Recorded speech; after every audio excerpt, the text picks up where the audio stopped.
Bonsoir, voici l'analyse du CAC 40 pour le 19 juillet en clôture. Alors je reviens dans un premier temps sur le calendrier d'aujourd'hui qui a été très négatif. On a eu des dommages, les revendications de chômage rouges, les demandes d'indemnité rouges, on a eu la confiance des consommateurs belges dans le rouge, les ventes de maisons dans le rouge.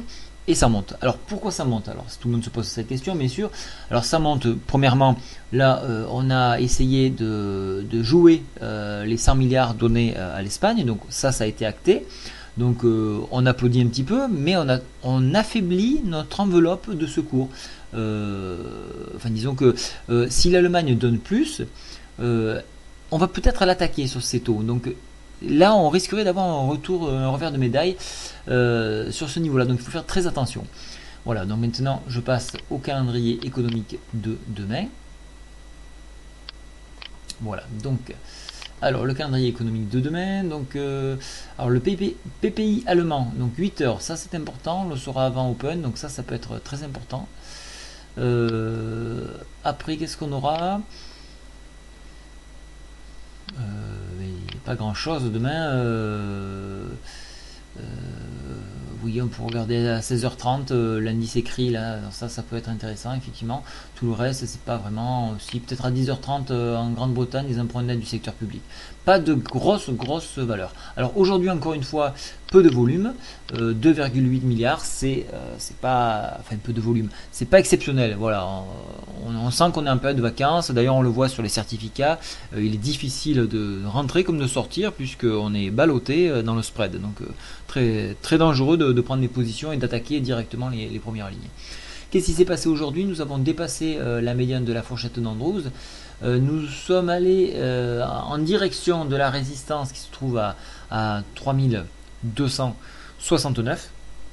Alors c'est un palier qui est difficile à franchir, mais si le franchit, on pourrait retracer les 100% du Fibo ici à 3288. Alors il y a quelques points short à exploiter, notamment sur les patterns BAT qui seraient en formation à 3275. Donc ça peut être un point clé pour demain.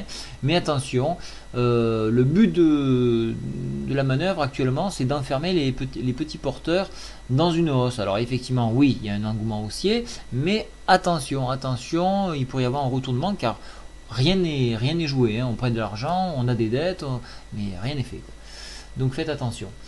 Au niveau des indicateurs techniques, on voit que la MACD repart de plus belle à la hausse, donc c'est un signal positif que nous avons. Au niveau du stochastique, on repart à la hausse, donc tout ça donne un signal bien positif. Alors si je regarde, je suis allé un peu vite, au niveau des haussiers, donc dépassement bien sûr des 3270 avec un test sur le 100% de retracement ici à 3288. Pour les baissiers, on viendra chercher à enfoncer la médiane de la fourchette d'Andrews sur 3260 points. Alors 3260 points, c'est un point pivot, donc il est important de le préserver. Donc là, on est vraiment autour, hein, mais si on venait à vraiment s'éloigner, alors là, vraiment, on aurait une accélération haussière, hein, donc jusqu'au prochain point, bien évidemment. Et donc dans un mouvement de repli en enfoncement médiane, pourquoi pas retracer l'intégralité de la bougie à 3243, le corps de la bougie. Voilà un petit peu le scénario. Alors pour moi, je vais jouer dans cette hausse, je vais me positionner à la baisse. Voilà ce que je fais. Je me prépare à un tournant. Le problème c'est à savoir quand il va venir. Et ça c'est délicat parce que le signal viendra des US. Voilà, mais je vous souhaite une très bonne soirée. Je donnerai plus de détails sur les points de retournement possibles sur la newsletter Scalp. Bonne soirée à tous, au revoir.